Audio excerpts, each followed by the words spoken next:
That looks like total bullshit. That's what that looks like to me, is bullshit.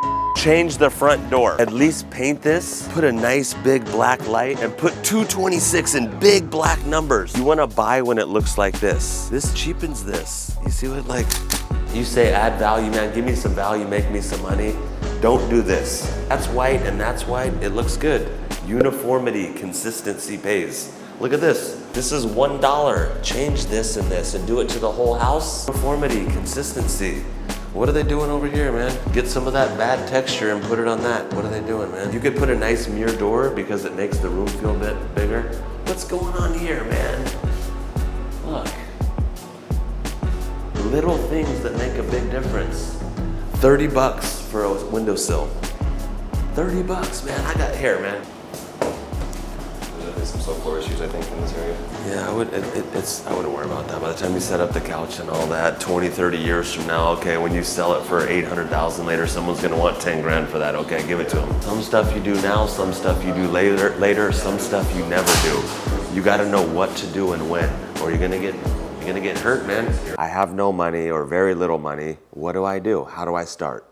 So today I'm gonna tell you how to start. Get in your car, fill it with gas wherever you are, and drive around your neighborhood or drive around the not so great neighborhoods in your area. I wouldn't go to the worst of the worst neighborhood, but I'd go one or two above that. And I'd drive up and down those streets. I'd call on every for sale sign that I saw and I'd say, hey, what's this for sale for? Find out what's going on. But I'd also be knowing what I'm looking for. You gotta know what you're looking for. And if I were a beginner, 19, 20, 25, or whatever age, I would be looking for value. I'd be looking for upside. I'd be looking for, if you see green grass and it's nice and maintained, you probably don't want that one because you probably can't make money off it. But if you could buy the one next door, like we always show, a little raggedy, a little junky, but lots of potential, that's the one you want. And then you want to copy the one next door or the one down the street. Look at what's successful and do the same thing. Just like the gym, a guy that's buff, get him for the trainer. A property, wow, that one looks great, copy it. It's okay to copy it. Wow, that looks great. But buy the one that's ugly and make it pretty. My whole life combined, I use in school, highlighters, I use more in this book. And I live by this book. And when I open it up and it said, but I had to look at the property with different eyes than everyone else in order to create that return. What he means by that is, when you look at a property, look at it for what it can be. Don't look at it like, wow, that's a piece of junk right now. I look at the piece of junk and I'm saying, what could that be? And then the next question is, how much is it gonna take me to get there to make it look like the neighbor one? And then that's another lesson. I'm gonna show you how to get it done on the budget. And then the other thing is like, how much rent can I get for that? So I don't go through a mile of 1,000 pages of due diligence. I do that later, but when I look at a property, I look at it for like, what is it now? What could it be? And how much is it gonna take me to get there? And then when I do get there, the 8 units are fixed up. How much can I get for rent? So it's just a few things I look at up front. Once I do that, then I do all the due diligence. Do the due diligence later, not first. Go look at the property with the right eyes, the right view of the property, and determine if there's value or not. These properties that are a little challenging, you want to make the office and the laundry room really nice. Everybody sees the office. The units are okay, they're livable, they're not perfect, but the office needs to be perfect. You know, when I buy these properties, you walk in the office and it's like, what do you want in here? But when I own them, you walk in, it's like, hey, good morning, how you doing? How do you take your coffee? That's what we need to work on. I'm looking low price per unit, the bigger the better. And I'm also looking for owners and sellers that want out. They're done with the property, they've had it. That's what we want. And the most important thing is to find out from the seller what they want. If they want 8 million and you offer them 6, they're gonna hang up the phone. If somebody wants 8 million and I like the property, I'll tell them, yeah, I'll give you the 8 million, no problem. Maybe we'll get a better deal later. Maybe we'll work out some terms.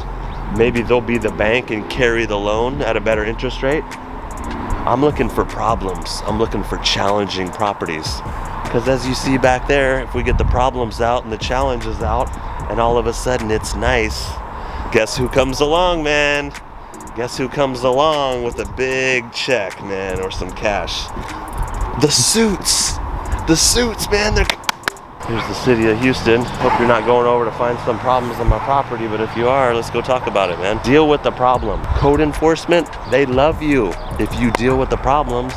The city of Houston, all the inspectors, they love you if you deal with the problems, if you answer the phone, if you take care of your business. Deal with the problem up front, man. Don't wait to deal with the problem. And people always need an affordable place to live. Affordable housing is in need in this country. There will never be enough affordable housing. So we provide clean, affordable housing, and we take care of the tenants that take care of us. If something breaks, we fix it. That you cannot be a slumlord. You gotta take care of your properties. You know, I've had to have been a slumlord in my earlier days. I didn't have money to fix stuff, to do stuff. It was hard, that was really hard. Like, I wanna make a lot of money, but I wanna take care of the people that live there. We're all people, nobody's better than anybody. And we really need to take care of the people that live at the properties. You gotta get the bad apples out, otherwise the good people aren't gonna be there.